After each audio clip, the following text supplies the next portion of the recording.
Bukas na sa publiko ang healthcare centers ng Quezon City kahit Sabado at Linggo, kasunod ng paglobo ng kaso ng dengue sa lungsod.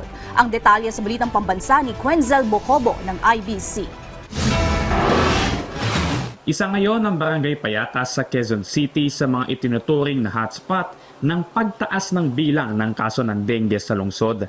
Nitong Sabado lang kasi, idineklara na ng LGU ang dengue outbreak sa lungsod. Pero kwento ng ilang mga residente ng barangay, ikinababahala nila ngayon na ang lumalala na palang sitwasyon ng dengue sa kanilang komunidad.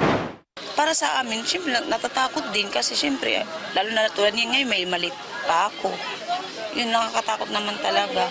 Kaya pag once may ilag na, check up talaga agad. Delikado kasi dati nung nagka-outbreak, mga pamangkin namin nagka-dengue.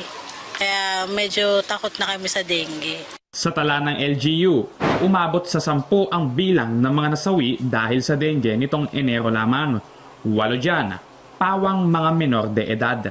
At sa unang 6 na linggo pa lamang ng 2025, pumalo na sa 1,769 dengue cases ang naitala ng Quezon City. Ito anila ang pinakamataas na naitala mula 2010. O ngayon, na-breach natin yung epidemic threshold.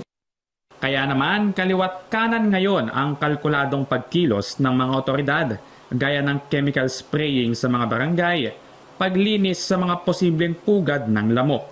Paulit-ulit na rin naman ang pamamahagi ng kaalaman ng pamahalaan kung paano tukuyin ang sintomas ng dengue at paano ito maiiwasan. Kung sakaling makaranas ng sintomas, mayroong libreng test kits at check-ups sa lahat ng health centers sa kanilang mga barangay.